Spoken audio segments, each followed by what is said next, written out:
Alors, voici une avant-dernière vidéo pour les troisièmes avant les vacances, donc qui parle d'exercices sur les fonctions linéaires et les fonctions affines.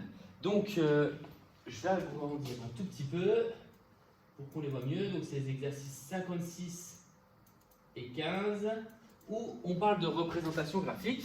Donc, dans l'exercice 56, on nous présente des fonctions linéaires. Pourquoi sont-elles linéaires? Parce que ce sont des représentations sous forme de droite qui passent par l'origine. Donc ça, si vous n'avez pas dit que c'était des fonctions linéaires, il faudrait le reconnaître. Donc au passage, ce sont des fonctions linéaires, mais également des fonctions affines, puisque ce sont des droites. Donc affine, vous retenez droite, linéaire, droite qui passe par l'origine. Et donc du coup, on doit déterminer les fonctions f, g et h qui sont représentées par les droites D1, D2, D3 et qui vont vérifier donc un certain passage. Donc, déterminer une fonction linéaire, c'est quoi? C'est tout simplement déterminer le coefficient A. On pourrait aussi avoir des exercices, et on en verra peut-être un si on a le temps, d'exercices de fonctions affines où il faut déterminer le coefficient A et le coefficient B. Mais là, dans le cas-là, c'est déjà un peu plus tourné vers la seconde. Alors, donc, on sait que ces fonctions, donc là, on va commencer par écrire qu'on sait que les fonctions f, G et H sont linéaires. Elles sont linéaires, pourquoi? Parce que ce sont des droites qui passent par l'origine. Car elles sont représentées par des droites passant par l'origine.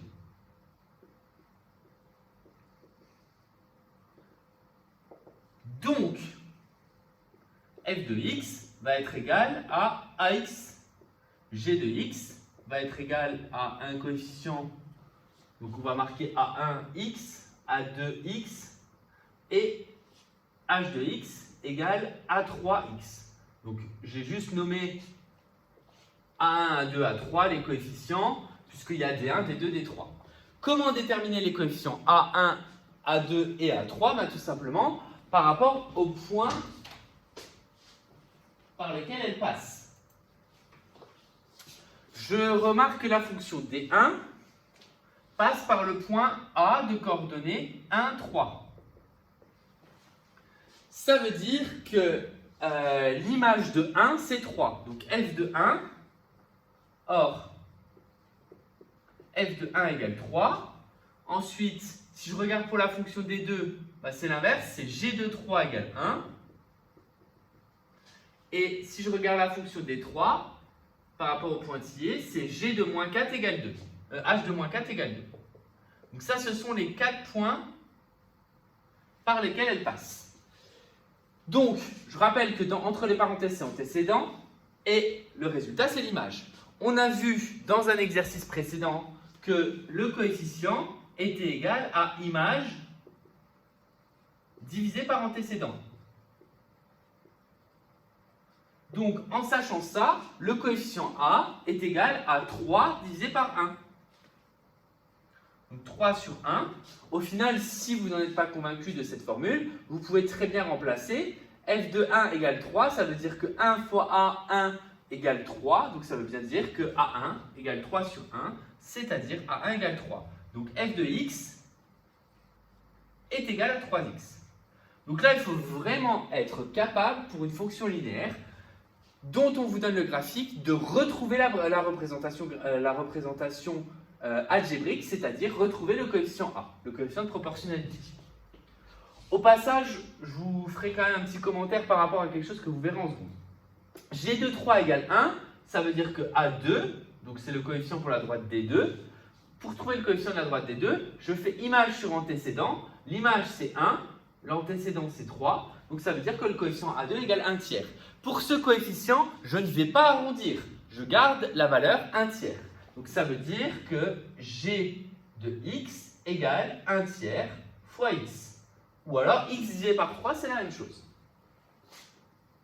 Pour la fonction h de x, j'ai h de moins 4 égale 2. Donc, ça veut dire que le coefficient A3 est égal à 2 sur moins 4, c'est-à-dire moins 0,5 ou moins 1,5. Donc, ça veut dire que ma fonction h de x va être égal à moins 0,5x. Et donc ainsi, on a trouvé les trois fonctions et donc les trois expressions des fonctions f, g et h grâce au graphique. Donc pour déterminer les fonctions grâce au graphique, on a besoin de connaître un antécédent associé à une image. On applique la formule image divisée par antécédent pour trouver le coefficient. Ou alors, c'est tout simplement une équation. On sait que f de x égale a fois x. On remplace par f de quelque chose égale autre chose. Et ça nous donne une équation à résoudre pour trouver du coup le coefficient 1.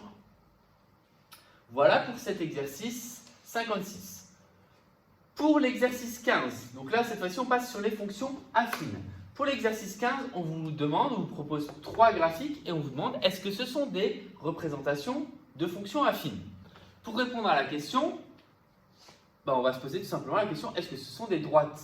Est-ce que la courbe là est une droite? Non, ce n'est pas une droite, donc la réponse est non. Donc non, ce n'est pas une droite.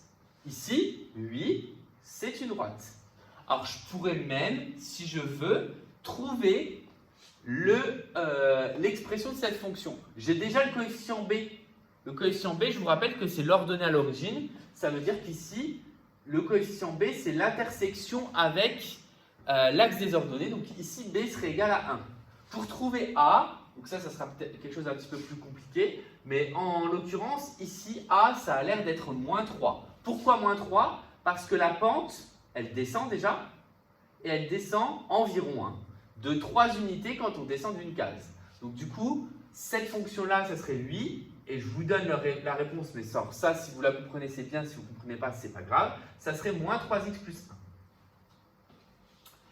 Le C, est-ce que c'est une droite? Non, c'est deux droites. C'est même, j'ai envie de dire, une demi-droite ici et une demi-droite ici. Donc la réponse ici, c'est non, car ce n'est pas une droite. Donc là, ce n'est pas une fonction affine.